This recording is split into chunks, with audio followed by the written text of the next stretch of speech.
briefly, and perhaps at the risk of giving them rather short shrift, I'll mention the two stars of Maria Candelaria, Dolores del Rio and Pedro Armendariz.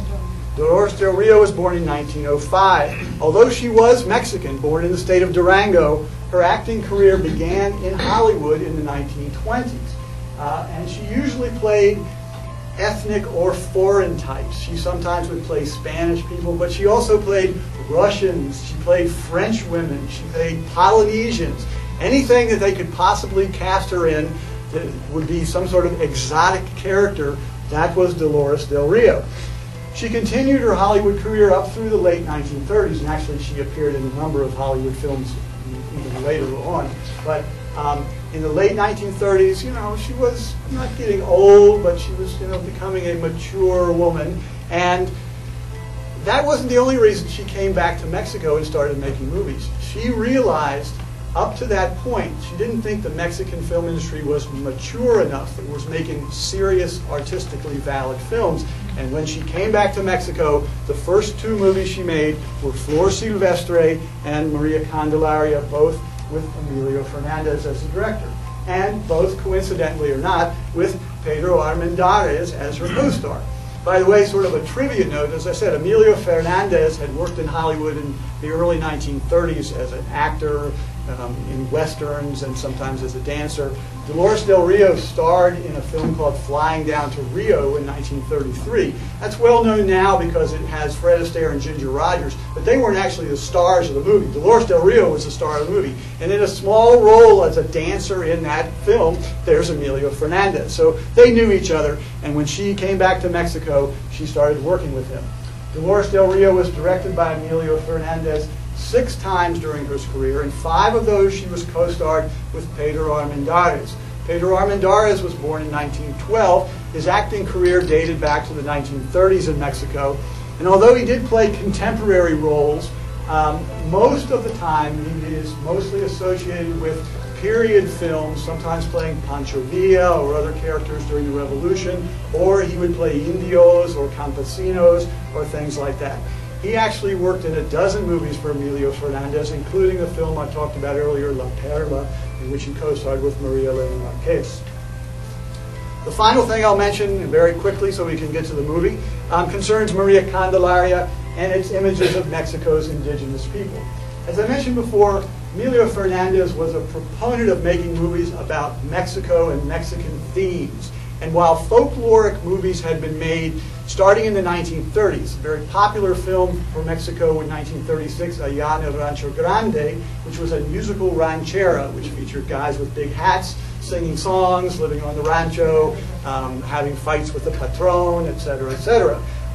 Emilio Fernandez, even though he appeared in some of those films, moved away from that and presented a different, but not necessarily more realistic and perhaps a little more idealistic image of Mexico in the context of the indigenous people who live in Mexico. It contains a complex and sometimes even contradictory portrait of Mexico's indigenous people. From the very beginning of the film, you'll see, and I will make one caveat here. I watched this film again last night. The version I saw was the Mexican version, which runs about 105, 106 minutes. We're going to see the shorter American version. So if they cut out the scene I'm going to talk about, don't blame me. I saw it last night. Hey, the opening scene of the movie is a contrast between faces of indigenous women and carved stone idols. So from the very beginning of the film, you see this link between the Mexicans of today, or actually the film begins in 1909, and the Aztec heritage. So it's sort of a glowing homage to their great civilization that existed before the Spaniards arrived. There was also a sequence where you see the farmers bring their crops on their little boats to sell, and there's sort of a montage which shows their muscular bodies and their faces. They're very hardworking and they're very exalted, and Gabriel Figueroa's photography makes them look almost like statues themselves. It glorifies them in this way. It also admits very openly that they have been abused by fuereños, which would be outsiders, but that's sort of a code word for whites. and that they're distrustful of them because they have been abused and exploited.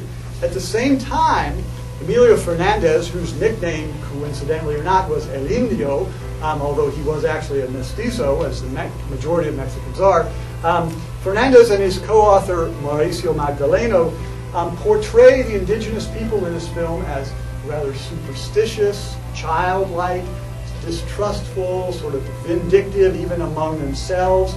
And now, of course, some of this could be 21st century thinking, me portraying, thinking the way I think while I'm watching this film, as opposed to what they were thinking in 1943. Fernandez may not and probably did not think of this film as having a sort of paternalistic viewpoint of the indigenous people. He was on their side, and so if we watch it today and we go, oh, gee, that seems a little bit paternalistic, that's certainly the way we might see it, but not necessarily the way it was originally construed. Mexico does have, even today, a tendency to exalt their Indian heritage, the greatness of the Aztec Empire, in a sort of abstract way, whereas in real life, indigenous people pretty much occupy the lower level of the socioeconomic ladder, after criollos or whites on the top and mestizos in the middle. Fernandez rightly condemns this, and you'll notice in this film that the bad people say, oh, those malditos indios, etc. Oh, those Indians, they're hardly better than beasts, etc., etc. So he certainly condemns that sort of racism, but he doesn't go the other way and whitewash it and say, oh, these indigenous people are great and they can do no wrong. So, without much further ado, the last thing I will just mention is this film, the secondary title is Xochimilco, which is a region of Mexico City. The original translation of the original language is flower field place. It's on the location of what used to be Lake Xochimilco. There's canals. They'll talk about chinampas.